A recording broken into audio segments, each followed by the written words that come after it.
Selamat pagi pemirsa, Anda menyaksikan Liputan Otaku di TV Lovers bersama saya, Rosali Lintang Farastia. Kita ke informasi pertama. COVID-19 semakin meningkat. Hal ini membuat Gereja Baptis Pertama di Bandung ikut berpartisipasi dalam memberikan sembako kepada warga sekitar yang membutuhkan. Menurut pernyataan Bapak Pendeta Adi Y. Wiri Adinata, bantuan ini bukanlah yang pertama kali, karena sebelumnya bantuan juga diberikan beberapa kali kepada warga Kelurahan Taman Sari. Pembagian paket sembako ini adalah hasil sumbangan jemaat gereja, yang merupakan wujud nyata penerapan ajaran agama, yakni peduli dan berbagi kepada sesama umat beragama yang membutuhkan. Total 1.200 paket yang diberikan kepada masyarakat yang terdampak pandemi di Kelurahan Taman Sari. Pembagian sembako ini juga dilakukan dengan koordinasi dengan kelurahan setempat agar penerima bantuan tepat sasaran. Sekretaris Kelurahan Taman Sari, Dini Ardini, pun berterima kasih kepada Gereja Baptis Pertama yang peduli terhadap masyarakat. Jadi saudara, kita perlu saling bahu-membahu, terutama di pandemi COVID-19 ini, dan terus berkarya untuk membanggakan bangsa Indonesia seperti atlet ganda putri yang akan kita bahas di berita selanjutnya.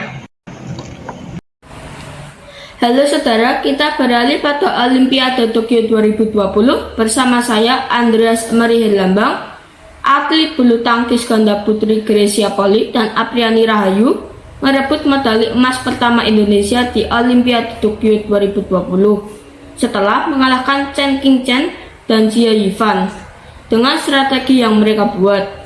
Apriani pernah mengatakan bahwa ia sangat percaya pada Grecia dan menyuruh Grecia untuk tidak berhenti, lalu mengajak Grecia untuk bermain bersamanya. Grecia juga mempublikasikan bahwa ia sangat menghargai partnernya, yakni Apriani, yang mau berjuang dan berlari bersamanya. Dan pada akhirnya kerjasama, kepercayaan terhadap partner, strategi yang mereka buat, serta doa dan dukungan orang tua hingga masyarakat Indonesia menghasilkan hasil yang luar biasa. Meskipun mereka bertanding di tengah pandemi COVID-19, itu tidak menjadi halangan untuk membanggakan bangsa Indonesia. Dan pastinya COVID-19 ini juga tidak menghalangi kita untuk saling membantu masyarakat demi kebaikan bangsa Indonesia. Sama seperti berita selanjutnya yang akan kita bahas. Halo saudara, kita berada lagi bersama saya Stasia Claret Kavila. Peringatan kemerdekaan RI ke-76 tahun 2021 ini, masyarakat Indonesia belum bisa melepaskan diri dari jajahan pandemi corona. Penjajahan tak hanya dari sisi kesehatan, tapi juga berdampak pada bidang ekonomi. Pandemi berhasil membuat perekonomian Indonesia terguncang. Semua indikator yang mencerminkan kondisi ekonomi makro, mulai dari pertumbuhan ekonomi, konsumsi rumah tangga, inflasi, pengangguran, tingkat kemiskinan, hingga Purchasing Manager Index manufaktur anjlok. Seperti diketahui, pemerintah menggelontorkan bantuan melalui program pemulihan ekonomi nasional bagi masyarakat kurang mampu hingga dunia usaha. Sementara konsumsi rumah tangga masih kontraksi 4,04%, membaik dari kuartal 2 yakni minus 5,51%. Konsumsi rumah tangga belum pulih sepenuhnya karena masih minus 2,63%. Berbanding terbalik dengan capaian selama 2019 yakni tumbuh 5,04%. Selanjutnya, kontraksi pertumbuhan ekonomi berhasil ditekan ketika memasuki 2021.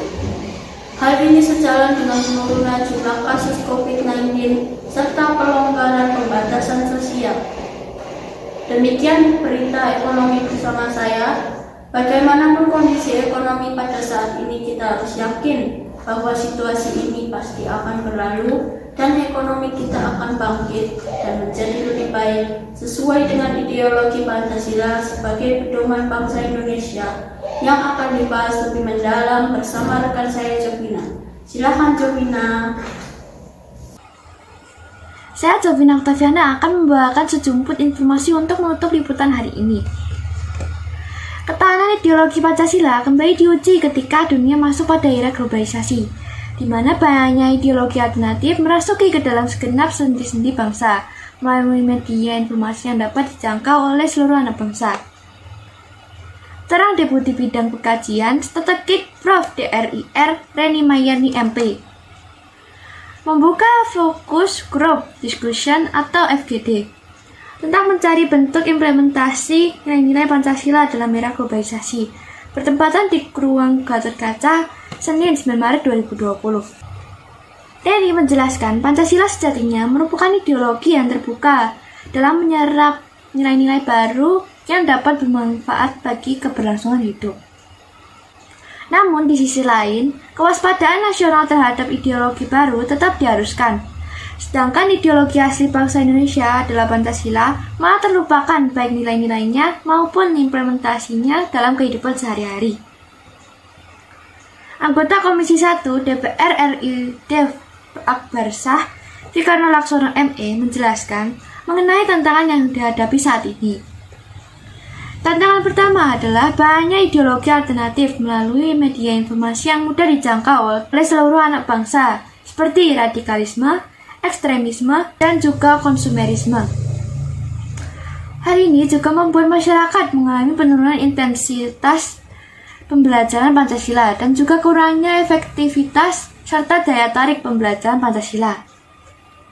Untuk menanamkan nilai Pancasila kepada generasi muda di tengah arus globalisasi, Dev juga memberikan rekomendasi implementasi nilai-nilai Pancasila di era globalisasi dengan memanfaatkan kemajuan teknologi yang menarik bagi generasi muda dan masyarakat. Pancasila saat ini juga diajarkan dan diperkuat melalui mata pelajaran yaitu PPKN atau Pendidikan Pancasila dan Kewarganegaraan dengan penekanan pada teori dan praktek. Jika Pancasila menjadi acuan, maka implementasi nilai-nilai Pancasila akan lebih mudah terlihat pada praktik bernegara. Misalnya saat pengambilan kebijakan politik. Demikian informasi liputan Otaku, saya Jovina Octaviana pamit untuk undur diri. Terima kasih.